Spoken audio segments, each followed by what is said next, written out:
The Galactic Embassy on Sci-Fi 9 was a monolithic construct of polished obsidian and shimmering plasma conduits, a stark contrast to the tension simmering within its walls.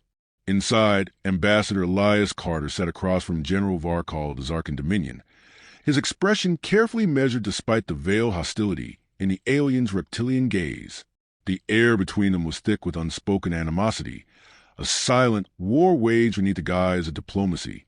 Elias had spent decades navigating the labyrinth of interstellar politics, but never before had he faced an opponent so openly contemptuous.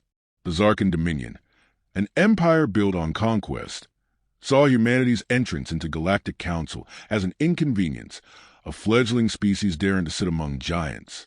To Varkal, this meeting was nothing more than a formality, one that, if he had his way, would end in submission rather than negotiation.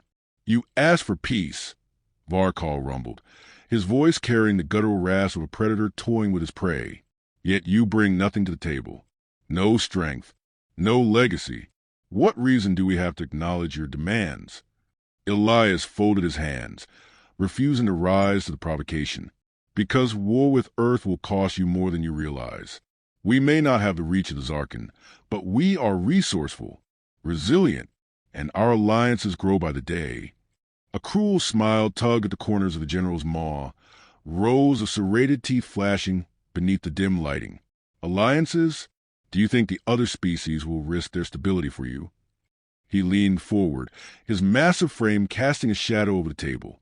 "You are insects standing before giants, Ambassador Carter. You should have come with surrender, not threats." The silence that followed was not hesitation, but calculation. Elias had dealt with warlords before, creatures who mistook diplomacy for weakness. He understood the balance between defiance and survival, but before he could deliver his response, a flicker of motion at the periphery of his vision made his pulse spike. The Zarkan guards who had stood motionless at the room's entrance now advanced, their plasma rifles humming with a quiet menace. Elias did not move, but his voice sharpened. "This is a diplomatic meeting. If you kill me, you'll be declaring war." Varkal's expression did not change. "Earth has no warships capable of reaching our borders, no armies to match ours. You mistake this for an equal exchange." Elias exhaled slowly. He had come here believing negotiation was still possible, that perhaps the Council's laws held enough weight to prevent outright hostility. But he saw it now. The decision had been made before he had even arrived. He never saw the shot.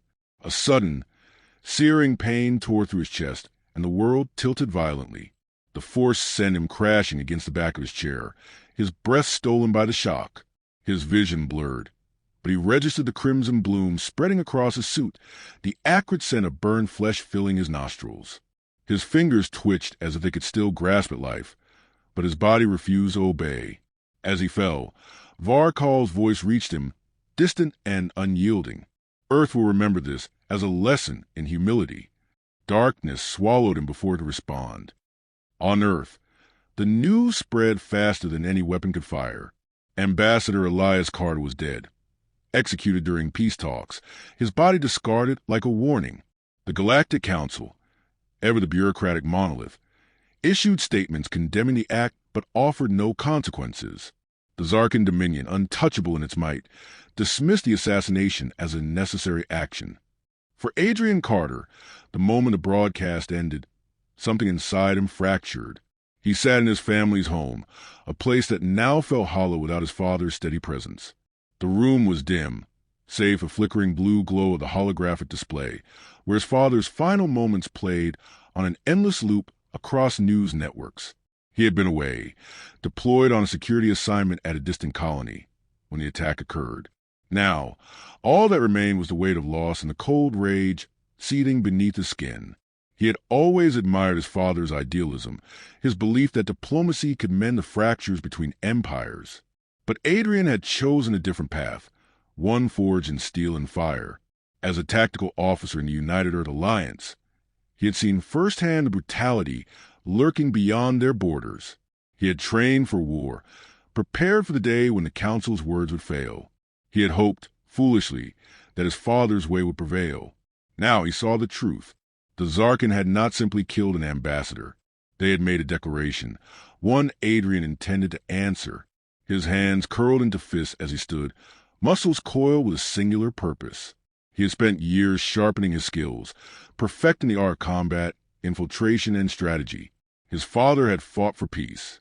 Adrian would fight for retribution. The Zarkan Dominion thought they had silenced Elias Carter. They had no idea what they had unleashed instead. Adrian Carter had always been a soldier, but until now, he had never been a killer, not in the way he intended to be. War had rules. Revenge did not. In the days following his father's execution, Adrian's world shifted into something cold and singular. The United Earth Alliance condemned the assassination, but stopped short of military retaliation. Earth, they claimed, could not afford a war with the Zarkan Dominion. The Council deliberated, debated, and ultimately did nothing. The message was clear. Justice was negotiable. Adrian refused to accept that. He resigned from his post within hours of the Council's final decision, walking away from the ranks of Earth's structured military in favor of something sharper, deadlier.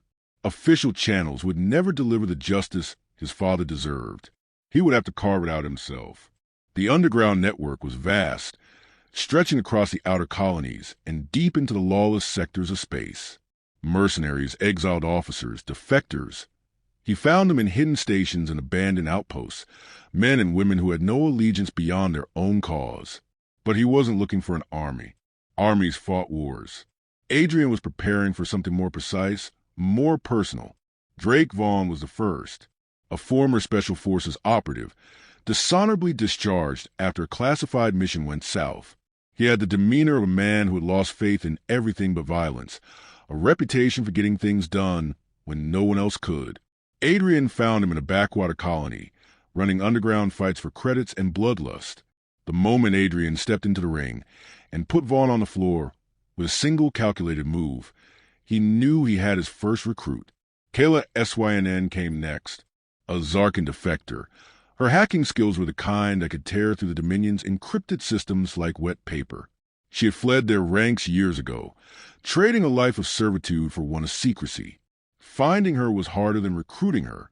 When Adrian tracked her to a black market data hub, she listened to his offer without a word, then simply said, "They took everything from me. When do we start?" Lieutenant Oren was the last, a sniper with a steady hand and an even steadier silence. Unlike the others, he was still technically a UA officer, but he had seen the same failures in leadership that Adrian had. When Adrian told him what he planned to do, Oren didn't hesitate.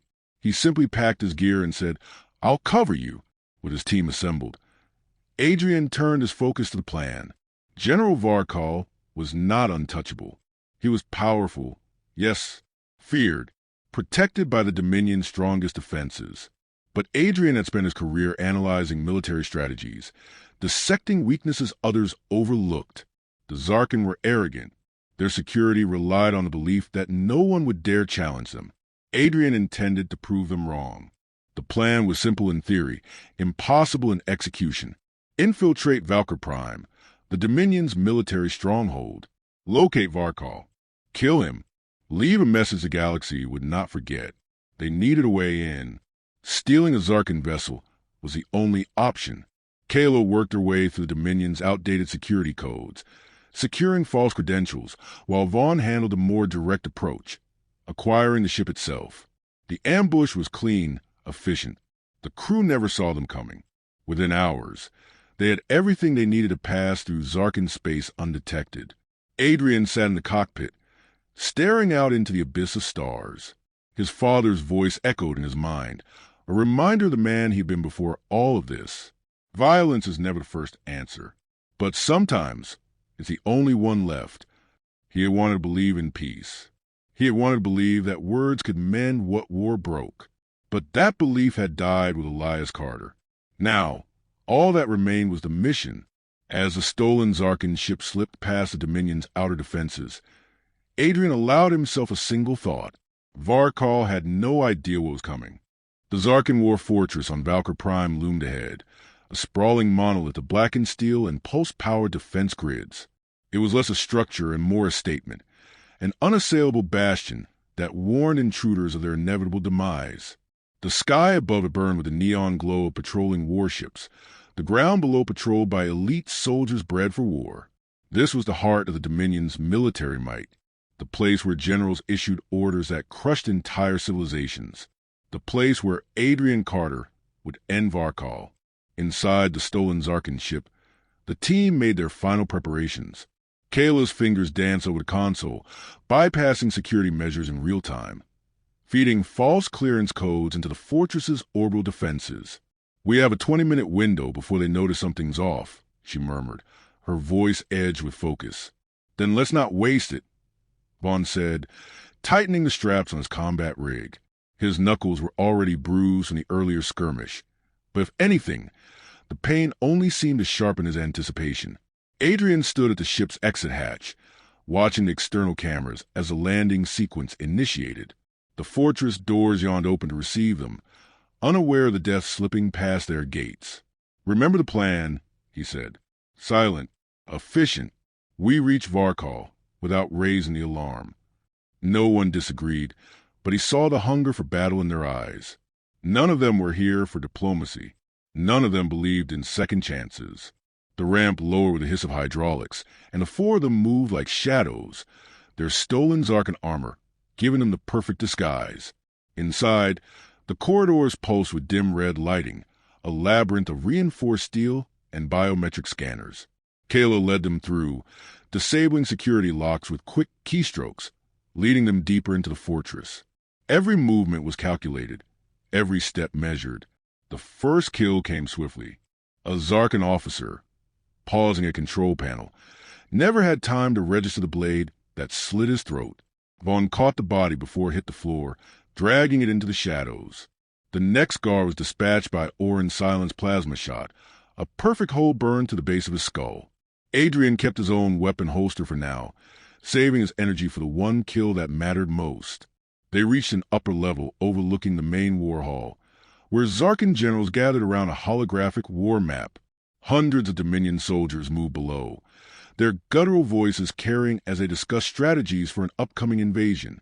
Adrian barely glanced at them. His eyes were locked on the towering figure at the center, Varkal. The general was clad in ceremonial war armor, his posture relaxed, as if he had never once questioned his own invincibility.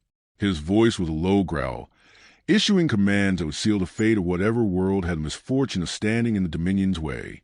Adrian felt the familiar rage coil in his chest, but he exhaled slowly, pushing it down. Emotion could wait. Precision came first. Kayla whispered through the comms, "Security is about to cycle in 3 minutes. If we don't move now, we'll have to fight our way out." Adrian nodded once. "We do it now." Oren positioned himself at the railing, sniper rifle steady.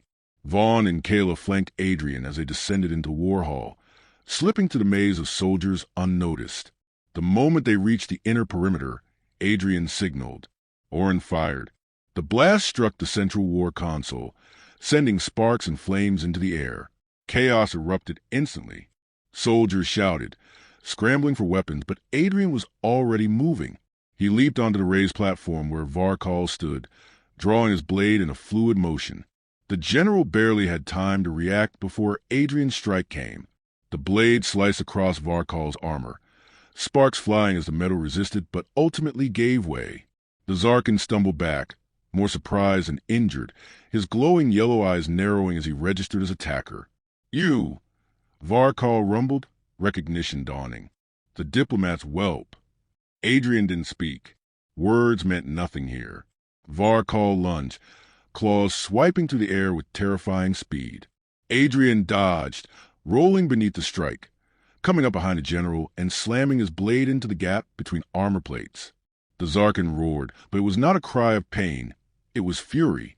The war hall exploded into violence. Vaughn and Kayla engaged the nearest soldiers, plasma bolts and blades cutting through confusion. Oren picked off key targets from above, his sniper fire precise and unrelenting. Varkal swung again, this time catching Adrian's side, sending him skidding across the platform. The impact rattled his bones, but he gritted his teeth and pushed back up.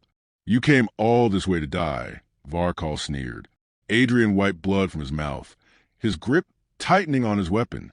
"No," he said. I came to kill you. He moved faster this time, feinting left before driving his blade into the general's shoulder.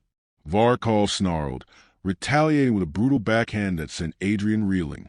But Adrian had expected a counter. As he fell, he yanked the blade free, dragging it downward in a vicious arc. The edge sliced deep into the general's side, blackened blood spilling onto floor. Varkal staggered. Adrian didn't hesitate. He surged forward, locking an arm around the Zarkin's throat, forcing him down. With his free hand, he drew his sidearm and pressed it against the base of Varkal's skull. This is for my father. The shot rang out, final and absolute. Varkal's body sagged, lifeless, collapsing onto metal floor with a dull thud. Silence followed, but only for a breath. Then the fortress alarms howled, and Adrian turned to see the flood of reinforcements pouring into the hall. They had minutes, maybe less, before they were overwhelmed. Kayla's voice crackled over comms. Time to go. Adrian looked down at Varkal's corpse, at the blood pooling around it, at the symbol of the Dominion's unchecked power lying in ruin. He had done what he came to do, but this wasn't over. Not yet. The fortress was collapsing into chaos. The moment Varkal's body hit the ground, Adrian knew their window of escape was vanishing by the second. The alarms were deafening, red emergency lights bathing the war hall in a pulsing, blood-like glow. Zarkin soldiers poured in from every corridor, their weapons raised, their guttural commands drowned beneath the panic of their fallen leader's demise. Extraction point is compromised. Kayla's voice cut through the comms. We need another way out. Vaughn fired a rapid burst, dropping 2 advancing guards before ducking behind a support column. Then find one, he barked. Adrian barely registered the exchange. His focus was on the immediate threat. 3 Zarkin warriors charging at him, plasma rifles raised. He moved on instinct, rolling low as the first shot seared past his shoulder. His blade flashed, slicing to the first soldier's exposed neck joint. He pivoted before the body even hit the ground, snatching the fallen rifle and firing a shot into the second warrior's chest. The third barely had time to react before Adrian closed the distance, driving the weapon stock into his skull with a sickening crack. Kayla's voice returned, urgent. There's a secondary hangar bay 2 levels down. If we can get there, I can override the launch protocols. Adrian didn't hesitate. Move! The team pushed forward, cutting through waves of resistance as they fought their way deeper into the fortress. Oren provided cover fire from above, his sniper round striking with deadly precision. Vaughn cleared a path with brutal efficiency, his close-quarters combat leaving a trail of broken bodies in his wake. Adrian led the charge, every movement fueled by adrenaline and purpose. They reached an access corridor, a narrow passageway lined with reinforced blast doors. Kayla's fingers worked furiously at a control panel, overriding security locks one after another. Behind them, the pursuing Zarkin forces were gaining ground, their roars echoing through the metal walls. Almost there, Kayla muttered. Just keep them off me. The door hissed open just as a volley of plasma fire rained down the corridor. Oren grunted as a bolt grazed his shoulder, but he didn't falter. Adrian pulled him through the opening, Vaughn covering their retreat before slamming his fist into the emergency override, sealing the blast door behind them. For a brief moment, there was only the sound of their heavy breathing. Then Kayla gestured ahead. There, the hangar. The space stretched before them, a vast chamber lined with dormant fighters and transport ships. Zarkin engineers scrambled in confusion, unaware of the firefight raging above. Adrian spotted a sleek, unmarked vessel near the far end. Fast, lightly armored, and more importantly, primed for takeoff. That one, he said, already moving. The moment they stepped onto the platform, the engineers sounded the alarm. Guards stationed at the hangar entrance rushed forward, weapons drawn. Adrian fired first, dropping 2 before they could react. Vaughn and Oren handled the rest, each shot precise, each movement calculated. Kayla sprinted to the ship's access panel, working against the fortress's security lockdown. Almost got it. The hangar bay doors shuddered open just as enemy reinforcements flooded in. Adrian grabbed a fallen Zarkin rifle, switching it to full auto as he covered Kayla's back. The Dominion forces were relentless, their sheer numbers threatening to overwhelm them. Then Orin fired a single, well-placed shot. The energy core of a fuel station erupted in a violent explosion, sending shock waves through the hangar. The blast took out half the enemy forces, the others thrown into disarray. Adrian didn't waste the opportunity. On the ship, now! They moved as one, boarding just as Caleb powered up the engines. The ship roared to life beneath them, thrusters engaging with force that rattled the hull. Vaughn pulled Orin inside as Adrian secured the hatch. The hangar bay doors were closing. Caleb pushed the engines to full throttle, the ship launching forward just as the heavy doors slammed shut behind them. The view outside was chaos. Valkyr Prime's defense fleet mobilizing, warships shifting into attack formations. The Dominion was reacting too late. Adrian exhaled, gripping the ship's console as they breached the planet's atmosphere. His heart still pounded. His body still burned with the aftermath of battle. But it was done. Varkal was dead. For the first time since his father's execution, Adrian allowed himself a moment of silence. Not victory, not relief, just silence. Vaughn broke it first. So what now? Adrian stared out at the void of space ahead of them. The Dominion would not forget this. The war was no longer a question of if, but when. He tightened his grip, voice steady. Now we make them pay.